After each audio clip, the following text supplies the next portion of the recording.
femme, la coiffure, les loisirs, les vacances, ce ne sont pas toujours des dépenses dans ton budget.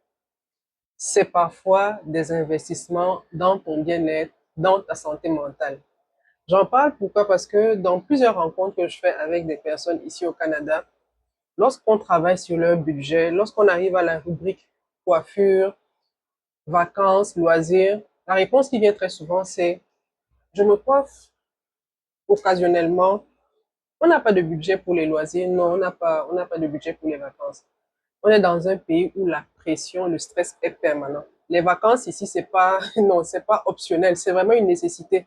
On en a besoin pour recharger nos batteries. Donc, s'il vous plaît les parents, s'il vous plaît les couples, s'il vous plaît les familles, pensez à intégrer dans vos budgets des dépenses liées à votre bien-être, à vos loisirs, à vos vacances, à votre coiffure.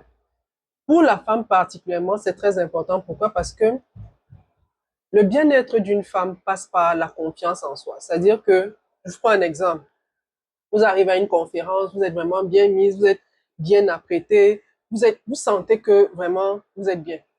Déjà, au niveau mental, ça augmente votre confiance en vous. C'est-à-dire que vous allez avoir des prises de parole liées à votre confiance en vous.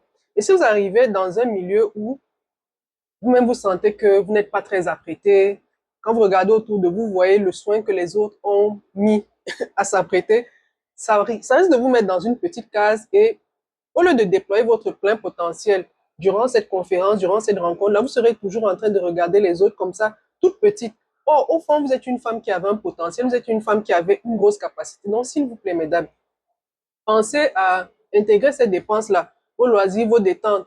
Je dis souvent que le problème avec les enjeux de fatigue mentale, c'est justement ça, c'est que c'est tellement subtil. Vous ne vous rendez pas compte, on ne se rend pas compte, mais on est en train de se décharger. Regardez seulement à quel point les gens sont irritables. Les gens sont tellement irritables, les gens sont tellement agressifs, et on ne se rend pas compte, on ne sait pas d'où ça vient, mais ça vient de petites choses comme ça, c'est-à-dire que on ne prend jamais le temps de se débrancher, on ne prend jamais le temps de se déconnecter.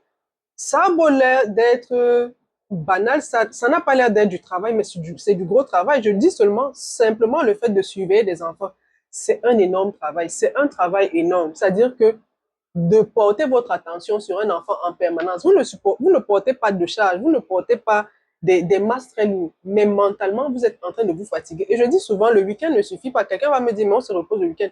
Le week-end ne suffit pas. C'est des fatigues qui prennent du temps à s'installer. Donc, pour les désinstaller, il faut complètement vous débrancher. Et comment vous vous débranchez? En prenant des vacances, en changeant de milieu, en changeant d'espace. Donc, s'il vous plaît, la coiffure, les vacances, les loisirs, pensons à les intégrer dans notre budget.